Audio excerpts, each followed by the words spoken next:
if you want to join me. And I've started talking a little bit at the beginning of these to share, I don't know what's going on, because Vipassana helps with everything that's going on. And for me, I've had a bunch of health stuff recently that came on kind of quick and unexpectedly, and I'm going through eating disorder recovery anyway, so I gained a ton of weight.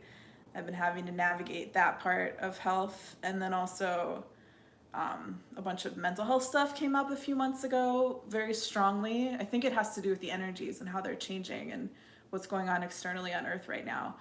But then also very recently, I had some other stuff come up and ended up getting like CT scans and an ultrasound, and I have like these growths in my abdomen. And just last week, I had to go back to the doctor, and one of the things that they found, they like want a biopsy. So I don't think it's cancer. I guess people always don't think it's cancer, but like for a period of time I did think maybe there was cancer, and I was watching a lot of YouTube videos about people's symptoms, but it doesn't seem like, I don't know, and intuitively it doesn't feel like that's what it is. I think it's something hormonal that's really out of whack. I mean, a lot of the growths that they found are like around my ovaries and like in my uterus. And then there's also something on my adrenal glands, my left adrenal, and on my kidney, but those things are small. But like the thing on my adrenal could cause a bunch of different like hormonal things to be out of whack. And I'm also wondering if that's part of the reason that I haven't lost more of this excess weight that I gained through the eating disorder recovery yet, because I thought more of it would have come off by now. So whatever, I have to get a biopsy. I'm not worried about it, but it's interesting that all of this stuff is happening now, and Neptune goes into Aries tomorrow, and I have a feeling, and I know a lot of astrologers have talked about this, and spiritual people talk about this, that things are really about to shift on Earth. And then like also from a Western astrological standpoint, I'm a triple Aries. So Aries is going to be really activated in a couple months. So I'm kind of wondering if what's going on is just like, I've had a bunch of other whatever challenges in the last like year and a half, like financial challenges, kind of everything fell apart kind of in a succession over like an 18-month period. And nothing that used to work was working anymore, like at all. And it was really difficult. Some of it was painful because in one instance, I've talked about this a bunch on the channel, but I got robbed of a lot of money, and I still have a lot of wounding around like not having my needs met and like this world taking from me.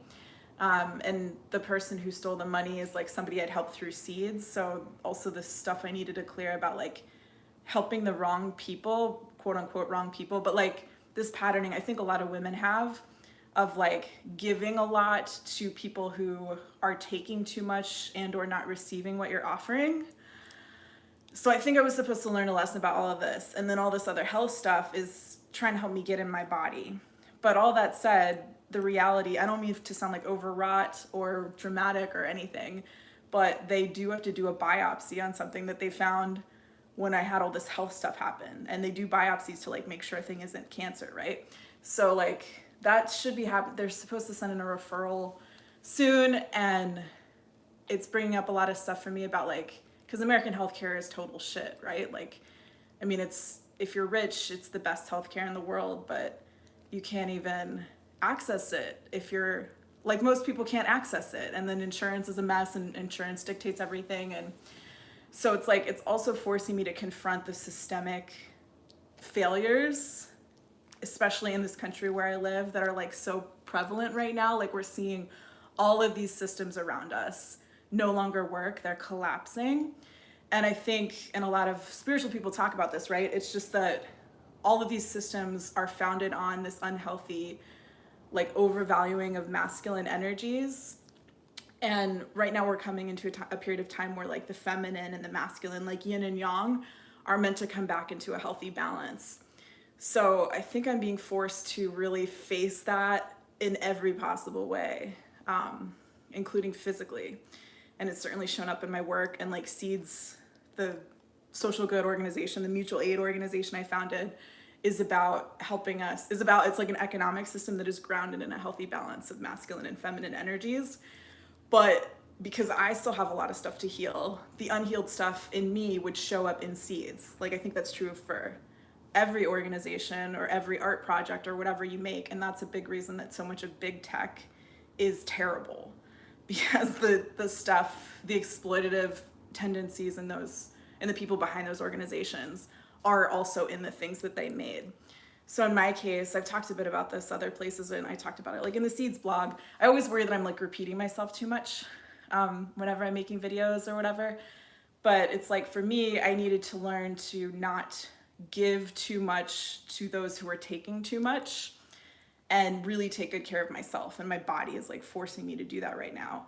And that's why I had to go through this eating disorder recovery. And that's why this other weird health stuff that I totally did not expect is coming up. So I should get that biopsy soon. I'm waiting on a referral, and forced to deal with what's messed up in the American healthcare system to just like get the basic healthcare. So that means I really am already having to like advocate for myself.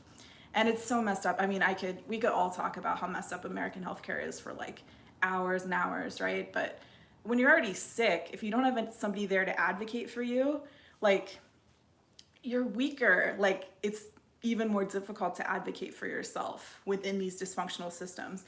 And if it's something like your physical body, right? Like, I have to go to a facility to get them to biopsy the thing that they found, right? Like, you have to sometimes go into these systems and like be subject to their control and like be powerless, because I can't do a biopsy on myself, you know what I'm saying? And so like, yeah, I think it's also the energies are just forcing me to kind of get more equanimous about that, and to practice so that it doesn't take so much out of me whenever I am advocating for myself or whatever in the face of these dysfunctional institutions, including the healthcare system, of course, and then also just like financial systems, corporations, like everything that has that fascist energy that's been coming at us so hard recently. So whatever, that's my my assessment of like what's happening for me. And like Vipassana helps us work through all of this stuff. So Vipassana can even have like a physical impact as well. Some of the growths that they found in my abdomen are like in my lower left abdomen, like on the ovary and around the ovary. And like I felt something there through Vipassana for years and years. And I think it's a function of a past life that I had. Like I have this past life memory of like being stabbed in my lower left abdomen and being killed.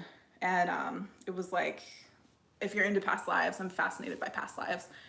What I got from that past life memory was that it was like a native life, and I was male, and I think it was in North America, and it was like a white man that stabbed me there. And it was something about taking in the energy of that like colonization, patriarchal, white supremacy thing like into my energy being, so that I would understand it deeply and like be able to transmute it and release it eventually. So yeah, since so much of this life seems to be about like balancing masculine and feminine energies in myself, and then trying to help the world get there too, it makes sense that stuff that's going on physically right now seems to be a lot about like masculine and feminine energies, because it's like on my like female reproductive organs mostly or whatever. But anyway, Vipassana helps with all of that, and it helps us transmute stuff. Oh, by the way, too, one time when I got acupuncture from this like older Chinese man, this was in California, he found the thing too in my lower, like he said it was like on the ovary.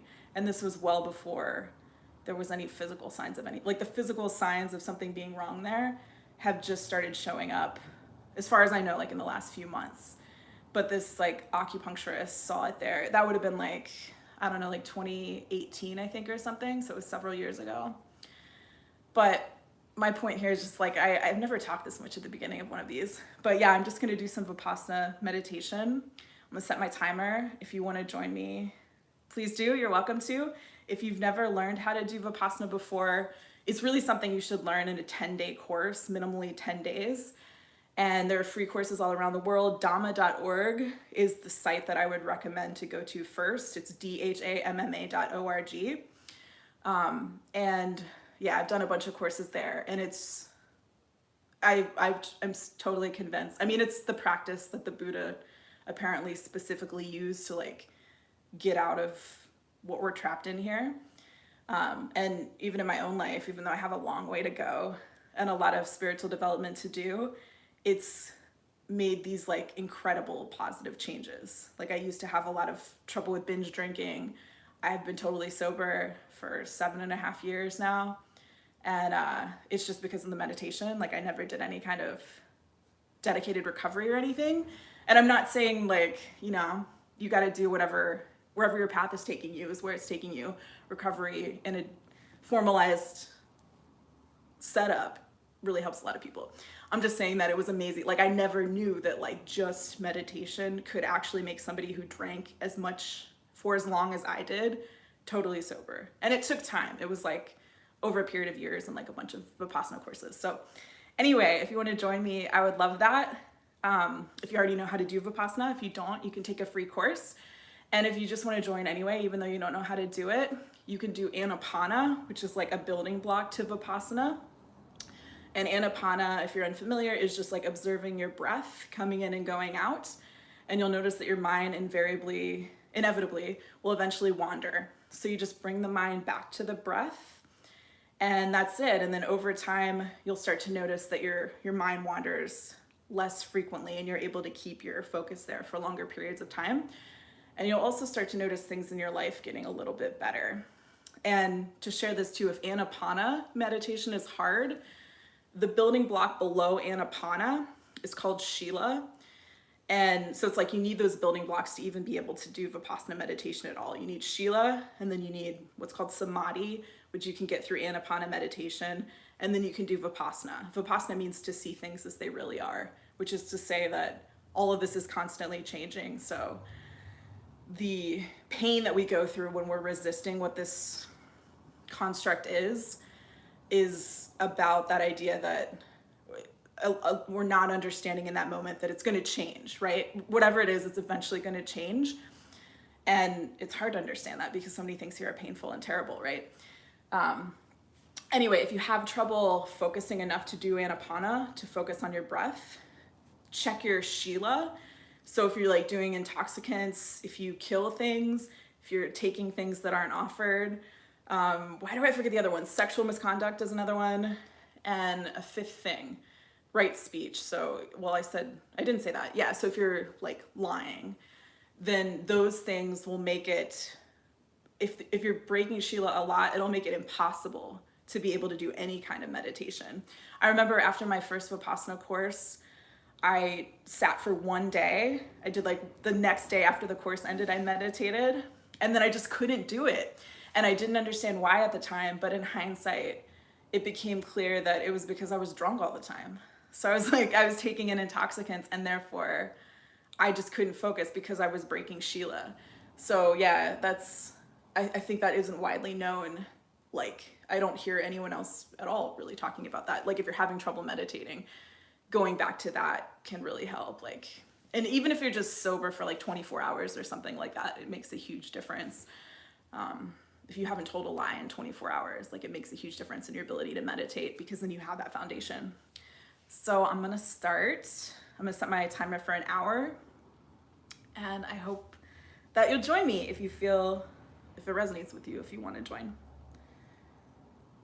And I won't talk anymore after this until the end, which is typically what I do. I just felt more compelled to speak today. So thanks for listening. All right. Timer. Okay, cool. I just started it.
there's the timer for an hour.